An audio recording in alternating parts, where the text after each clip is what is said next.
வணக்கம் மக்களே, இந்த வீடியோவில் ஒரு இன்ட்ராடே ட்ரேடிங்க்கு எப்படி ஒரு ஸ்ட்ரைக் ப்ரைஸ் ஆப்ஷன்ஸில் நிஃப்டியில் அதுவும் சூஸ் பண்ணணும் அப்படிங்கிறத பார்க்க போகிறோம். முக்கியமாக இது ஸ்கேல்பிங் பண்ணுறவங்களுக்கு யூஸ்ஃபுல்லாக இருக்கும் இந்த வீடியோ.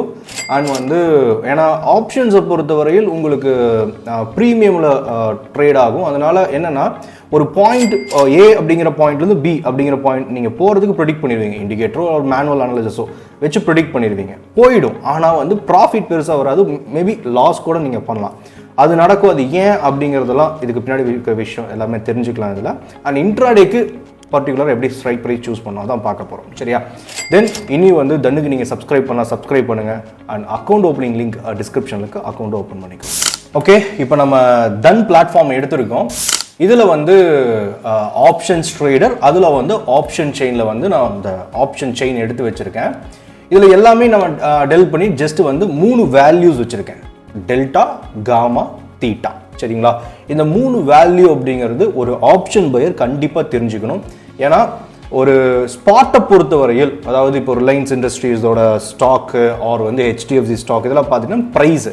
சரிங்களா? ஆப்ஷன்ஸ் நீங்கள் எடுத்துட்டிங்கன்னா இது ப்ரீமியம் எப்பவுமே உங்களுக்கு இந்த மாதிரியான ஃபார்முலா எக்கச்சக்க மேக்ஸ் அப்படின்னு வச்சுக்கோங்களேன், ரொம்ப குழப்பம் வேணும் உள்ளுக்குள்ளே போயிட்டு அது மாதிரி ட்ரேட் ஆகும். ஆனால் ப்ரைஸில் எந்த ஒரு இதுவுமே இருக்காது. அது வாங்குறது விற்கிறது என்ன பண்ணுறாங்க மட்டும்தான் உங்களுக்கு டைரெக்டாக அஃபெக்ட் ஆகுமே தவிர்த்து, இது இன்டைரக்டாக ஆப்ஷன்ஸை பொறுத்தவரையில் இந்த க்ரீக்ஸ் உங்களுக்கு ப்ரைஸில் இன்டைரக்டாகவும் சொல்லப்போனால் டைரெக்டாகவே இது உங்களுக்கு பெரிய லெவலில் இந்த அஃபெக்ட் பண்ணும். சரியா?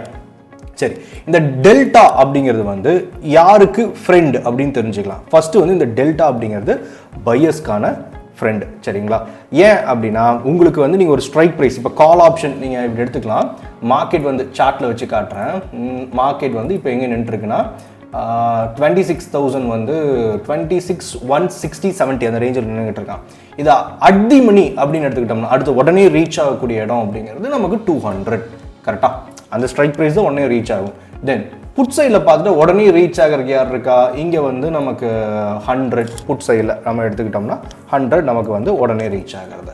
ஓகே, அதே இதில் நம்ம ஆப்ஷன் செயினில் பார்க்கலாம். இங்கே பாருங்கள், 168 அங்கே ட்ரேட் ஆகிட்டு இருக்கான். 26,168 உடனே ரீச் ஆகிறது 200.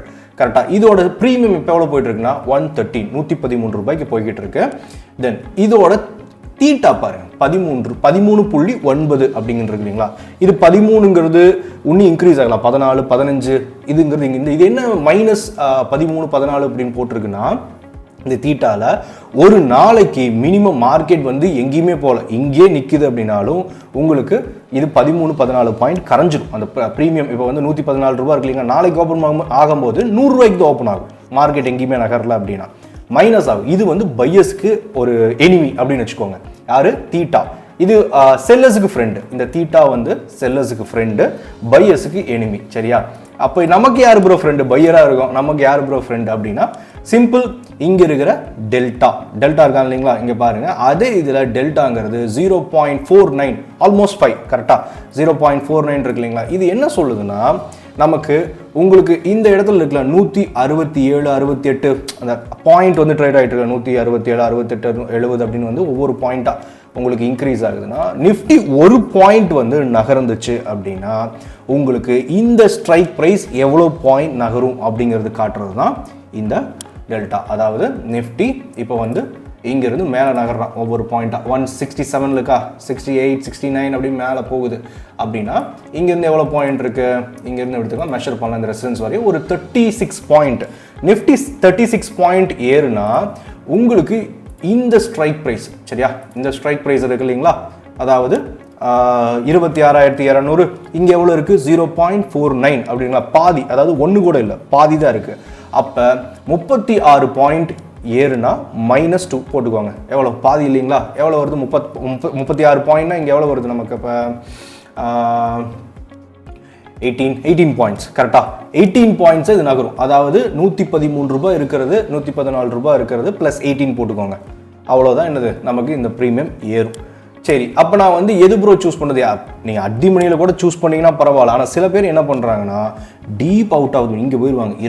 இங்கேருந்து மார்க்கெட் இங்கேருந்து இங்கே போகணும். எங்கேருந்து 26,170 200 ஒரு 30 பாயிண்ட்ஸ் 40 பாயிண்ட்ஸ் ஏற வேண்டிய இடத்துல அவ்வளோதான் இருக்குது.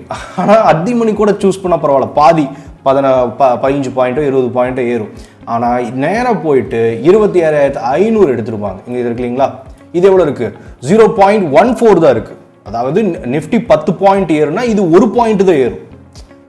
நிஃப்டி வந்து 26,160லேருந்து 170 அப்படின்னு போயிடுச்சுன்னா இது எவ்வளவு ஆகும்? 20 ரூபாலேருந்து 21 ரூபா தான் போகும். அதுதான் அது காட்டுது. சரியா? அது தெரியாமல் என்ன பண்ணிடுவாங்க, இந்த ஸ்ட்ரைக்கு அவுட் ஆஃப் த மணியில் போய் எடுத்து வச்சுருவாங்க. அவங்க நினச்ச இடத்துக்கு மார்க்கெட் வரும், ஆனால் ப்ரீமியம் நினச்ச மாதிரி ஏறாது, லாஸ் பண்ணுவாங்க. சரியா?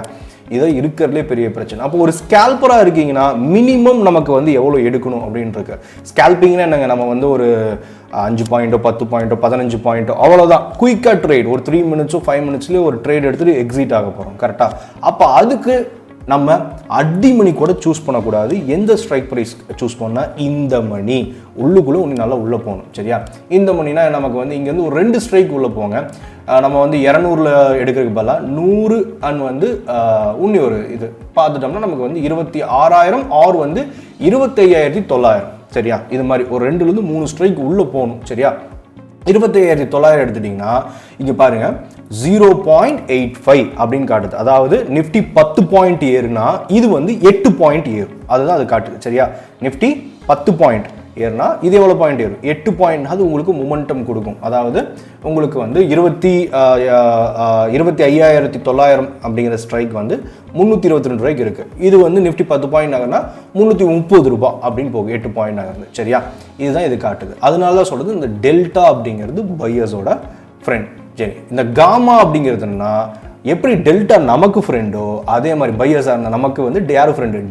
டெல்டா நல்லா இருந்தால் நமக்கு வந்து நிறைய பாயிண்ட்ஸ் நகரும், டெல்டா கம்மியாக இருந்தால் கம்மியான பாயிண்ட்ஸ் தான் நகரும். இதுவே காமா எடுத்துட்டா காமா வந்து டெல்டாவோட ஃப்ரெண்டு அப்படி எடுத்துக்கோங்க. சரியா? அப்படியே தூரத்து ஃப்ரெண்டுன்னு வச்சுக்கலாம். நமக்கு வந்து காமா, இந்த காமா பிளாஸ்டில் இருக்குது. இன்னொரு வீடியோ கண்டிப்பாக நான் போகிறேன் இந்த காமா பிளாஸ்ட்டை பற்றி என்ன அப்படிங்கிறது. சிம்பிள். ஆனால் வந்து இந்த டெல்டா வந்து காமா ஃப்ரெண்டு. அப்போ இந்த டெல்டாவும் காமாவும் நமக்கு ஃப்ரெண்டு, தீட்டா நமக்கு பையருக்கு வந்து எனிமி. சரியா? ஓகே, இது வந்து கண்டிப்பாக நீங்கள் தெரிஞ்சுக்கணும். அப்போ வந்து நீங்கள் ஒரு ஸ்கேல்பராக இருக்கீங்கன்னா மினிமம் வந்து ஏற்கனவே சொன்ன மாதிரி 0.8 சூஸ் பண்ணணும். அப்போ தான் உடனே மொமெண்டமில் நம்ம வந்து வெளியே வர முடியும். ரொம்ப கம்மியாலாம் எடுத்திங்கன்னா வேலைக்கு ஆகாது. அதே மாதிரி புட் சைட்லேயே எடுத்துக்கோங்க. புட் சைட்லேயும் காமா வேகத்திட்ட எல்லாம் ஒரே மாதிரி தான். புட் சைடில் எடுத்துட்டிங்கன்னா இந்த மணி பார்த்துட்டோம்னா நம்ம 0.8 எங்கே இருக்குது? இங்கே தான் இருக்குது. தெரிஞ்சுங்களா? அப்போ புட் சைடு நீங்கள் புட் எடுக்கிறீங்கன்னு நினைக்கிறீங்க, மார்க்கெட் வந்து மேலே போகாது, இல்லை இங்கேருந்து மார்க்கெட் கீழே வந்துடும் அப்படின்னா 0.8 எங்கே இருக்குது? 0.8 ஸ்ட்ரைக் அப்படிங்கிறது 26,500. அந்த ஸ்ட்ரைக் தான் நம்ம சூஸ் பண்ணணும். சரியா? ப்ரீமியம் அதிகமாக இருக்குமே அங்கே நான் ப்ளே பண்ணால் அப்படின்னு நீங்கள் யோசிக்கலாம். ஆனால் வேறு வழியில் ஸ்கேல்பராக இருக்கீங்கன்னா உள்ளதாக ப்ளே பண்ணணும். Out of the money play பண்ணிங்கன்னா அவ்வளோ பாயிண்ட் பிடிக்க முடியாது. சம்டைம்ஸ் வந்து ஐவின்னு சொல்லுவாங்க, அதெல்லாம் வந்து நம்ம அடுத்த வீடியோவில் பார்க்கலாம். ஏன்னா அதுக்குள்ளே போய்ட்டு இன்னும் கேல்குலேஷன்னா ஹெவியாக இருக்கும். சரி, அதை பற்றி பேசணும்னா கன்ஃபியூஸ் ஆகிடுவீங்க. அதனால் சிம்பிளாக இது புரிஞ்சிருக்குன்னு நினைக்கிறேன். நீங்கள் எடுக்கிறீங்கன்னா 0.8 இந்த டெல்டா வேல்யூ மட்டும் இருக்கிற மாதிரி பார்த்துக்கோங்க. அண்ட் வந்து உங்களுக்கு மொமெண்டமில் உங்களுக்கு முக்கால்வாசி 10 பாயிண்ட் நகர்ந்து 8 பாயிண்ட் பிடிச்சிடலாம். 20 பாயிண்ட் இருந்தால் 16 பாயிண்ட் 0.8 இருந்தால் பிடிக்கிறதுக்கான வாய்ப்பு நமக்கு வந்து ரொம்ப ப்ராபபிலிட்டி ஹையாக இருக்கும். சரியா? ஓகே, அண்ட் இந்த வீடியோவில் வேறு ஏதாவது டவுட்ஸ் இருந்தால் கமெண்ட் பண்ணுங்கள். நம்ம அடுத்த வீடியோவில் சந்திக்கலாம். அதுவரையில் பாய்.